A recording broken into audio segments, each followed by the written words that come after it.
Welcome to today's class. I'm Balraj and today we will discuss a small part of the famous philosophy of existentialism. And existentialism is very popular among the intellectuals. Moreover, it is a very motivating and inspiring philosophy, and you might have observed that in the last few years in the civil service mains exam, in the essay paper, UPSC is asking a lot of philosophical essays. So it is in this context that I am making this video, and I believe that this video can be useful not just in the essay paper, it can also be useful in the ethics paper, and of course it will be important for the philosophy paper. So let's start the discussion. So in this video I will not just discuss existence precedes essence, I will also discuss two similar sentences, and they are: a man is not what he is, but he is what he is not, and man is condemned to be free. I know all these three sound paradoxical, but you will understand the meaning of these sentences as we move ahead. So let us first understand what essence means. So essence normally means a certain set of properties that make up something. So when Sartre used the sentence existence precedes essence, he used it only in the context of human beings and not in the context of material things. So let us understand it with an example. So for example, if there is a potter and the potter wants to make a pot, so the potter would have the essence of the pot in his mind, and then he would create the pot accordingly. Or if there is a table, we know the essence of a table, and so a table can be created.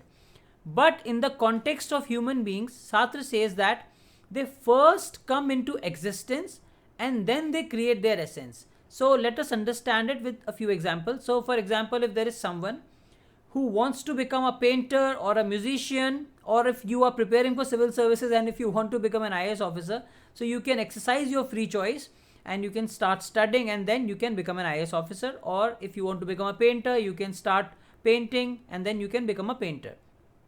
So the essence of a human being is not predetermined. It comes by the use of his own freedom of choice. So by exercising the freedom of choice, one can change one's essence.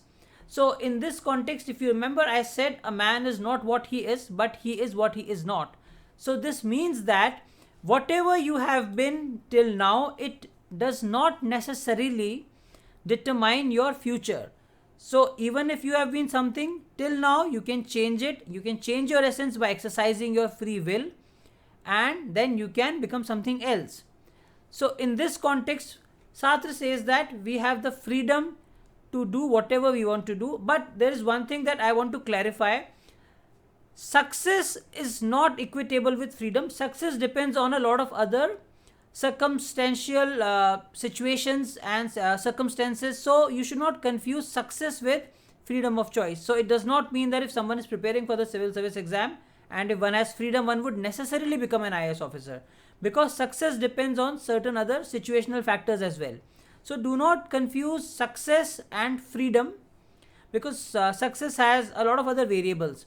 But we have the freedom of choice, and by exercising the freedom of choice, we can change our essence. So it is in this context that Sartre says that the existence of a human being is first and the essence comes later.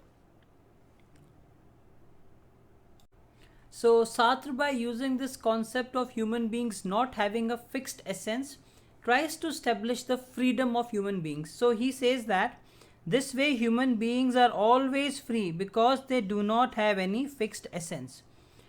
But now let's come to that sentence, man is condemned to be free. So what this means is that one has to take the responsibility of one's own choices.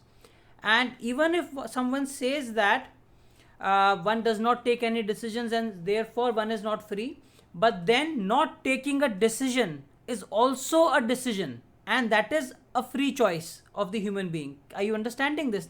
That if you do not take any decision, that is also your decision, that you do not want to take any decision. So that way you are responsible for that decision and that choice. So that is your free choice. And